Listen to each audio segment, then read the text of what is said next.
Alors Jean-Luc Poitvin est relativement atypique comme aménageur parce qu'il s'intéresse à plein de choses, à plein de questions, et il capte des mouvements.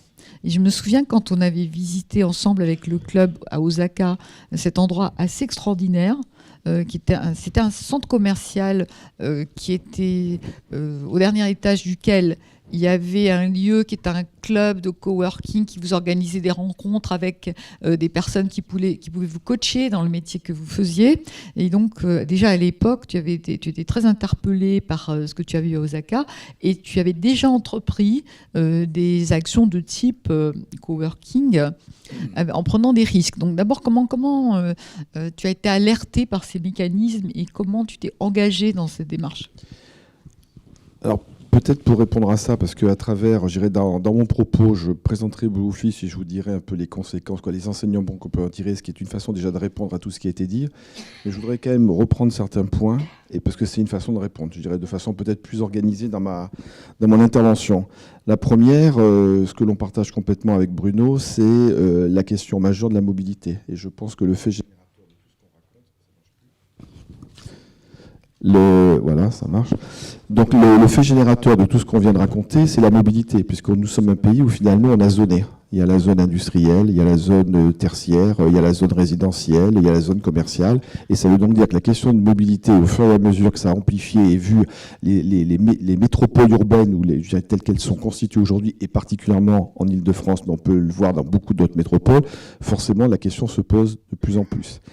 Ça veut dire que ça pose déjà la question, d'une certaine façon, je dirais, du nomadisme tel que ça a été dit. Et le nomadisme, on voit bien qu'il est, c'est un élément essentiel, parce qu'on parle beaucoup du trajet domicile-travail, mais c'était important de pointer ça, parce que dans nos clients Blue Office, eh bien, il y a une part importante de personnes qui, dans chaque entreprise, sont dans leur entreprise et sur l'extérieur. Il y a beaucoup de gens, s'ils sont dans l'entreprise, ils n'ont rien à faire dans l'entreprise. Leur boulot, c'est d'aller à l'extérieur et dehors, et ça veut dire qu'ils passent de rendez-vous en rendez-vous, et entre deux rendez-vous, qu'est-ce qu'ils font? Ils sont dans leur voiture, ils font des choses comme ça, donc il faut l'organiser.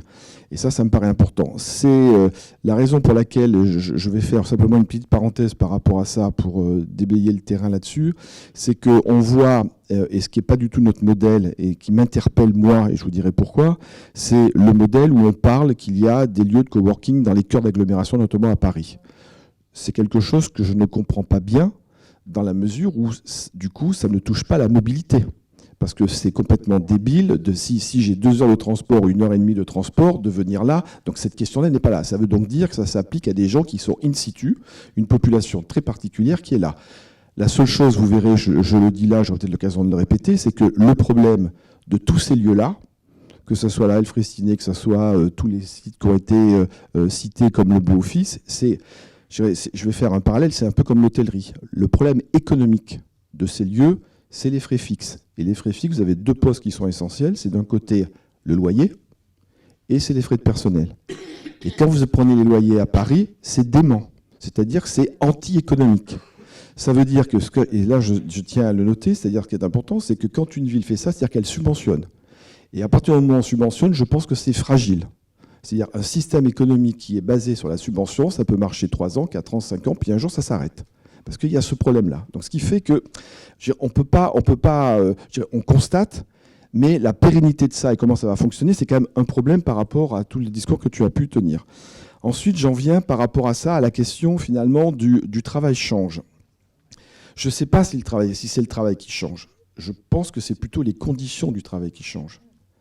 Et c'est plutôt ça. Et ce que je disais tout à l'heure par rapport au zoning, on voit bien que les problèmes de mobilité que ça crée, eh bien, font que les conditions des individus, qu'ils soient auto-entrepreneurs, qu'ils soient PME, PMI, qu'ils soient salariés de grands groupes, ils ont tous le même problème. Et quand on prend la métropole parisienne, c'est un enfer. C'est un vrai enfer qui génère dans les entreprises, moi je vois dans la mienne comme dans toutes les autres entreprises, beaucoup de fatigue, beaucoup de stress, beaucoup de maladies et beaucoup de ce type de problèmes-là.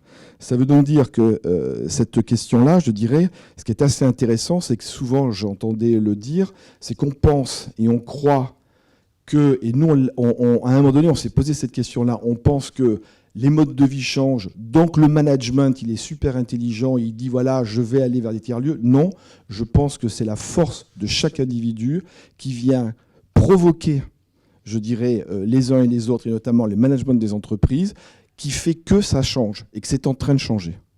Et alors, il y a des résistances dans le management, on le voit bien, et tu as cité un exemple qui est tout à fait pertinent, parce que ça, pour le vivre, je le vis de près, c'est quand on va chercher un grand groupe, quand on va voir les RH, parce que notre client principal, nous, ce sont les RH dans ce schéma-là, les RH, ils disent c'est vachement bien, mais alors effectivement, la question qui vient, c'est comment je contrôle le temps passé par mes collaborateurs. Et là aussi, pour évacuer cette question, on voit bien que là, c'est un problème strictement culturel. Les anglo-saxons avec qui on travaille, eux, c'est simple, c'est-à-dire que dans la productivité, mais c'est surtout le fait que je donne à mon collaborateur un objectif, qu'il le fasse le jour, la nuit, etc. C'est son problème, il faut que le jour J, à l'heure J, il arrive avec la réponse. Et ça, c'est voilà, mais ça rejoint la question qui a été posée tout à l'heure, finalement, sur, je dirais, cette mixité, ces choses où finalement, dans une journée, on fait plein de choses à la fois. Moi, j'ai un fils qui a 25 ans. Et ben aujourd'hui, quand je le vois faire, dans sa vie personnelle comme dans sa vie du travail, ben c'est ça. C'est-à-dire qu'on est dans une façon de faire où, dans ma journée, je vais travailler, je peux arriver à 10h, je peux partir à minuit, moi c'est ce qu'il fait, le mien. Mais dans sa journée, finalement, il va beaucoup travailler, parce qu'il travaille beaucoup, en fait, mais par contre, il va peut-être prendre 1 heure ou 2 heures, et il va faire autre chose, de sa vie privée. Et ça, c'est quelque chose, je dirais, c'est quelque chose qui, des gens de notre génération, peut-être, questionnent, mais n'empêche que de plus en plus, on voit bien que c'est l'individu qui, à un moment donné, veut organiser, je dirais, sa vie à la fois privée et sa vie professionnelle de façon différente.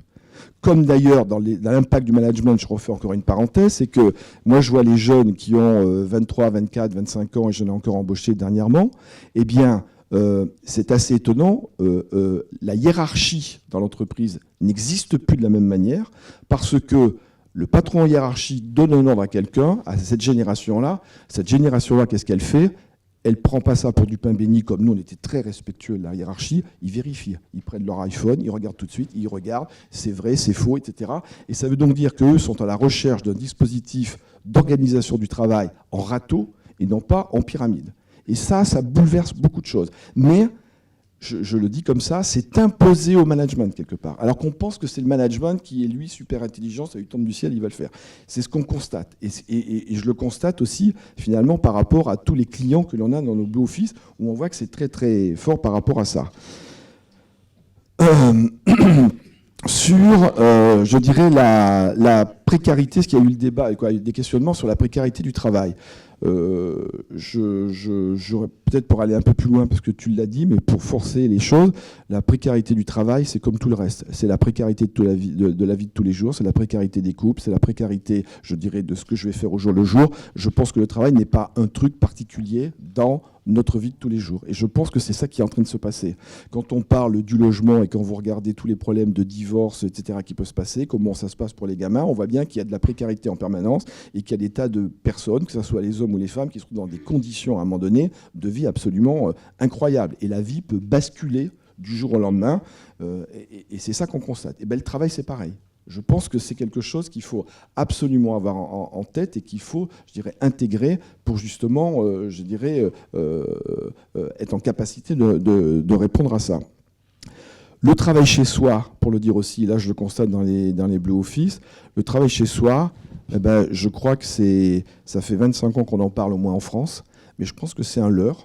Un vrai leurre, c'est-à-dire que tous les gens qui viennent dans les Blue Office, et les premiers clients qu'on a eus, c'était pas les entreprises, c'était justement ces gens-là. Mais Jean-Luc, c'est quoi les Blue Office ? Parce que le public, il ne sait pas ce que c'est que les Blue Office pour l'instant. Vous savez ce que c'est que les Blue Office ? Non, mais c'est un tiers-lieu coworking, mais je vais en parler, je vais vous détailler ça. Mais ce que je veux dire par là, sur cette question-là... On peut demander s'ils savent, je crois qu'ils ne savent pas. Il faut que tu leur dises tout de suite, Jean-Luc, c'est quoi les Blue Office ? Je vous le dis, mais il y a un film, et je vais vous montrer un peu, c'est simplement des tiers-lieux, mais je vais vous expliquer dans quelle stratégie et comment c'est venu, parce que ça s'explique ça. Mais sur cette question, je dirais, du travail chez soi, c'est fini, parce que les clients qui viennent, finalement, ils ne supportent plus et ils ne supportent pas de travailler chez eux. Et ça, c'est ce que je dis là, c'est pas, je dirais, quelque chose que j'invente, c'est des constats et des prises de parole des gens qui viennent. Et ça me paraît important parce que, comme tu le disais, dans l'ère numérique aujourd'hui, eh bien, à la fois, c'est une question où on est d'individualité, on individualise un peu les choses, mais en même temps, c'est un outil fantastique d'échange et de faire des choses ensemble, parce que, notamment dans ces tiers-lieux, d'une façon générale, c'est incroyable comme les gens parlent entre eux, font du business entre eux, Et il y a des liens qui se créent qui ne seraient jamais créés autrement.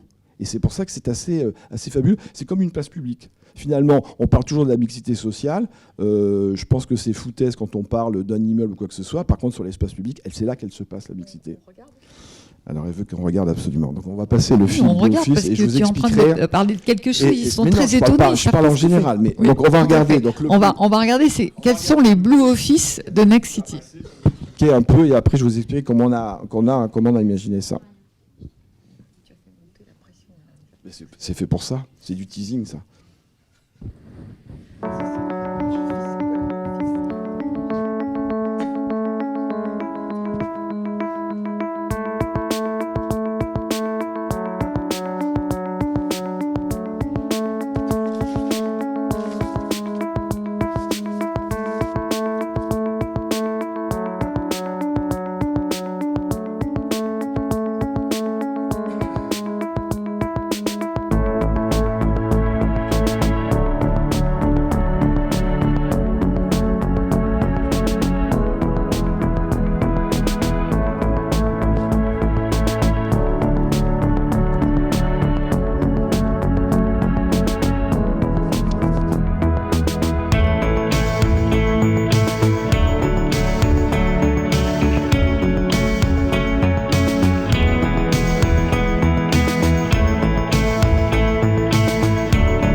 J'imagine que vous êtes convaincus, vous allez tous aller travailler là. Alors, pendant que je vais parler, il y a quelques images qui vont défiler, juste pour vous montrer un peu les lieux, mais elles sont pas extraordinaires, mais ça fait rien. J'ai voulu quand même vous montrer un peu ce qui se passe, et parce que c'est des vraies images avec des vrais gens qui parlent entre eux, qui font des choses entre eux, et à l'occasion de plein de choses, parce qu'ici passe plein de choses. Notamment, on boit beaucoup, on mange, on fait plein de choses. On boit quoi ? On boit du jus d'orange, on boit des choses comme ça, parce que c'est un lieu.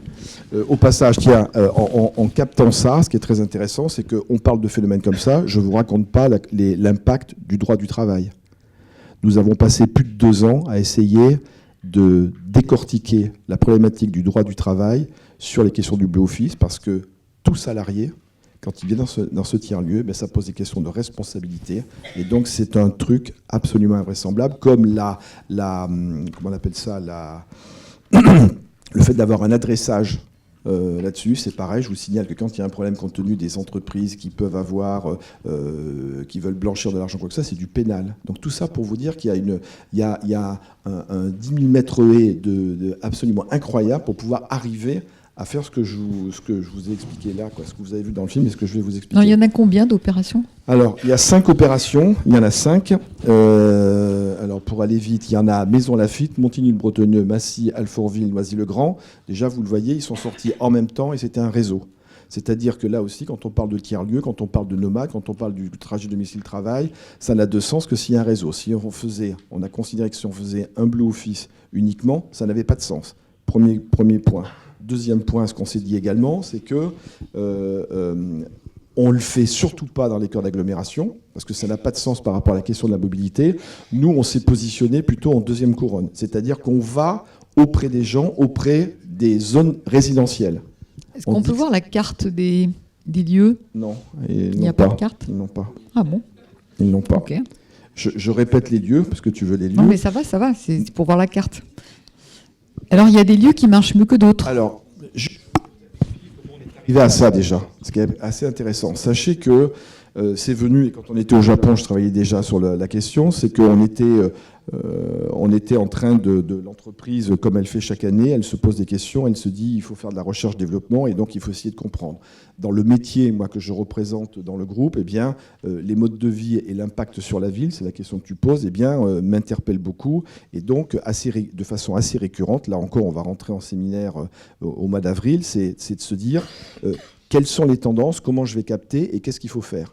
Donc j'ai fait, à l'époque, c'était il y a plus de 5 ans, une audition des entreprises de services, parce que ma lecture à moi, c'était que dans le monde de l'immobilier, au sens très large du terme, on était statique et qu'on concevait la ville entre nous, quand je dis entre nous, élus, administration des collectivités locales, promoteurs, aménageurs, et qu'en même temps, je constatais qu'au jour le jour, et ce qu'on vient d'expliquer là, il y a des phénomènes de fond qui sont en train de se produire et que finalement, il y a des entreprises de services qui, elles, répondent et cherchent à répondre directement en contournant l'obstacle de la fabrication de la ville, finalement, voire créer des besoins, je dirais, vis-à-vis, ou anticipent des besoins et créent des besoins vis-à-vis des individus, ce que je reviens aux individus là-dessus. Donc j'ai commencé à faire ça.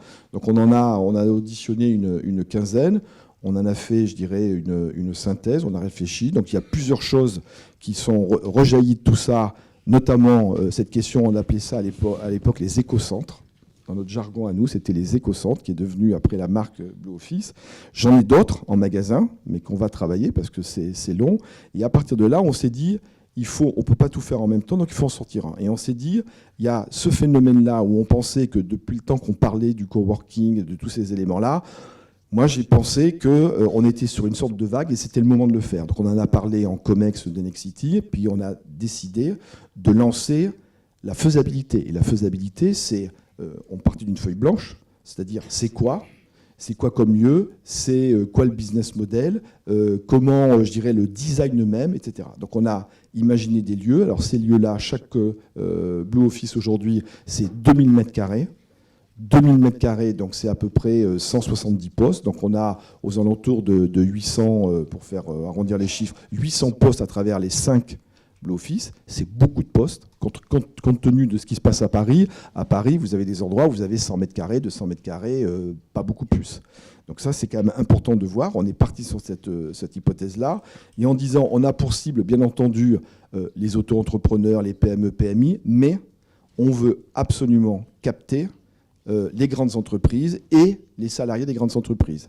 On se disait, on aura une campagne à faire auprès des comités d'entreprise, auprès bien sûr des RH, et d'essayer de faire un peu, je dirais, capter ces gens-là pour qu'ils passent, je dirais, à l'acte par rapport à ça.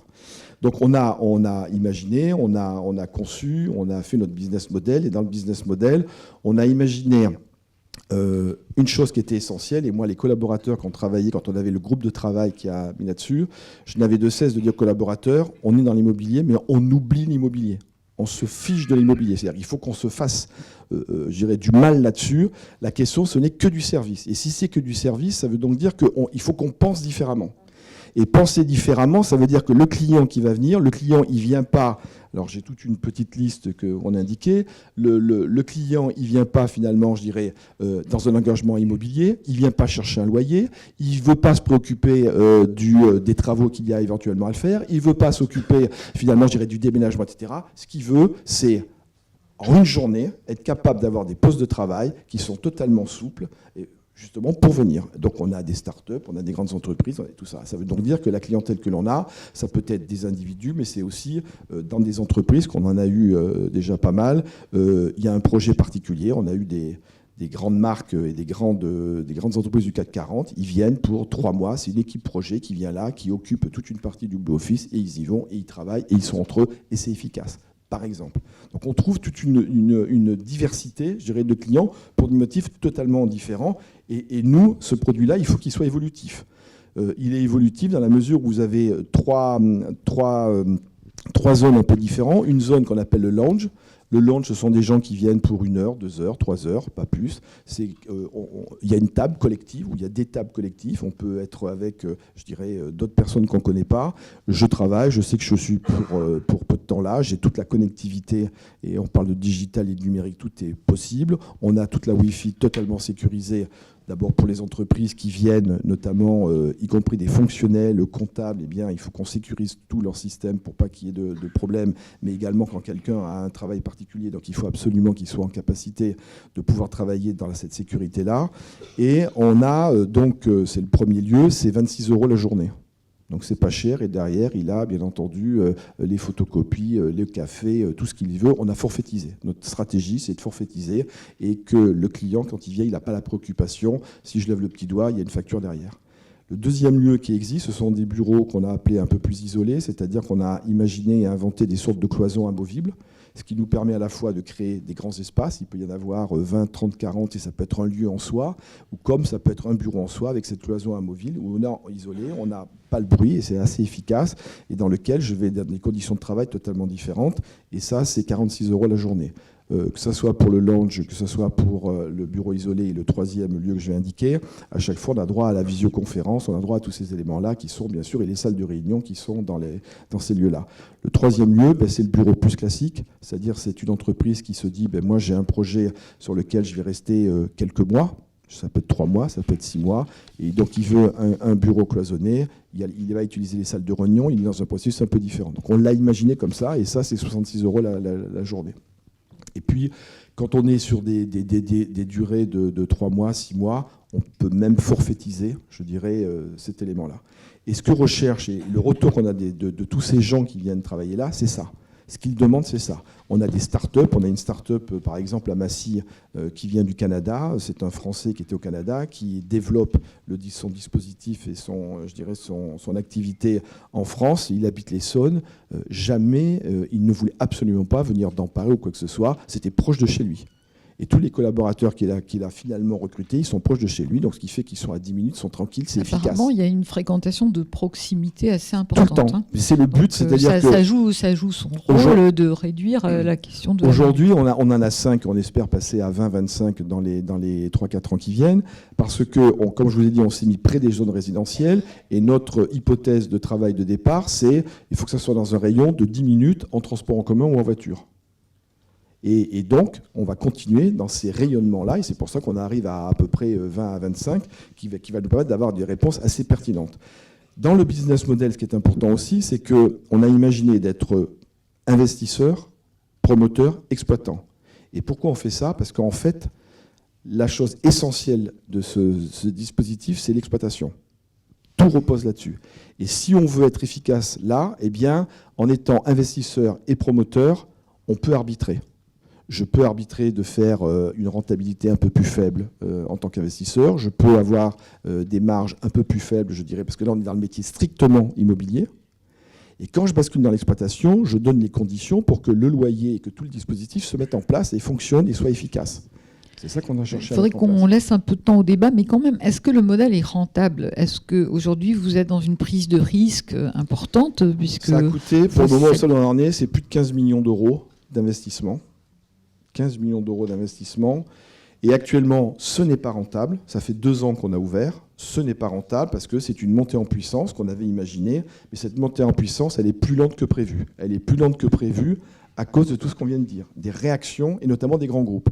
Parce que l'effet levier, la clientèle, je dirais la clientèle que l'on a, eh bien, elle existe, elle est là, c'est plusieurs centaines de personnes, mais compte tenu du modèle que l'on a assez industrialisé et du nombre de postes, 800 postes, eh bien, notre effet levier, nous, il est sur les grandes entreprises. Et les grandes entreprises, c'est en train de venir, mais ça prend plus de temps que prévu. C'est des questions strictement culturelles qui se posent.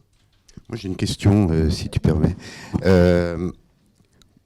Comment tu expliques le succès de WeWork, sa montée en puissance extrêmement rapide, sa valorisation, on l'a dit tout à l'heure, à 11 milliards de dollars. Il est sur des coûts serviciels extrêmement élevés. Pourquoi est-ce que eux, quelle formule ont-ils trouvé? Quel modèle est-il ou pas reproductible chez nous? Je pense que c'est comme Blablacar. Blablacar, ça ne gagne pas un rond, ça a été valorisé, je crois que c'est 30 milliards. C'est intéressant de savoir ça. C'est-à-dire que le pari qui est fait, c'est qu'un jour, on ne sait pas quand, mais un jour, ça aura de la valeur, et donc du coup, on le paye cher. WeWork, pour moi, d'abord, il y a deux choses qui sont différentes. Ils sont dans une culture américaine, dans laquelle, on en a parlé tout à l'heure, un objectif à un collaborateur, c'est clair, il fait ce qu'il veut, il travaille quand il veut, c'est ça. Nous, le frein que je constate, moi, auprès des grands groupes, donc des salariés des grands groupes, c'est justement ce frein, il faut que je le contrôle. Il faudrait presque qu'il badge. Donc ça, et on voit bien que et c'est là que ça prend le plus de temps. C'est là que c'est le plus compliqué pour le moment, plus compliqué. C'est pas que c'est plus compliqué, faut un peu plus de temps que prévu. Ça, c'est le premier constat. Deuxième chose, et là, je vais faire par exemple la référence à Alfred Siné. Je pense que c'est un peu pareil, je dirais, avec WeWork. L'Alfred Siné à Paris Rive-Gauche. Rive-Gauche fait par Niel. Là, faut pas être dupe. Je vous explique pourquoi faut pas être dupe quand on rentre un peu dans le détail. C'est comme d'ailleurs mes confrères qui, dans leur propre immeuble, dans leur siège, font en rez-de-chaussée 200 mètres ou un 300 mètres carrés. Je pense que c'est une façon de tester le marché, mais surtout, c'est simplement, je dirais, ils sont dans une logique non pas servicielle, ils sont dans une logique toujours immobilière. Et que je pense, quand j'entends parler de 11 milliards, par exemple WeWork, et quand je vois Blablacar aussi, je pense que la vraie question qui se pose, c'est si c'est de l'immobilier, la valorisation, elle se fait par le patrimoine que j'ai, à l'endroit où je suis, ça a une valeur, et Freycinet, Niel, je sais qu'il a beaucoup d'argent, mais ce qu'il est en train de faire, il est évident qu'en se mettant à Freycinet, avant tout, le coup qu'il cherche à faire, c'est de créer une valeur par rapport à son immobilier. Donc, encore une fois, on parle de quoi ? On parle de quoi ? Et c'est assez fondamental de se dire ça. C'est-à-dire que quand on mélange les chiffres et quand on raconte des choses comme ça, on ne parle pas de la même chose. Et ça, il faut l'avoir en tête, et c'est pour ça que, je pense que des fois, on a des faux raisonnements de ce point de vue-là, et attention à ça. Ça me paraît important. D'ailleurs, ça me fait penser, il faudrait que je retrouve, quand tu disais tout à l'heure, non, c'est bon, c'est Freycinet, j'avais noté ça. Il y a ICAD également qui se lance. ICAD, il fait 4000 m², 4000 m² la Défense.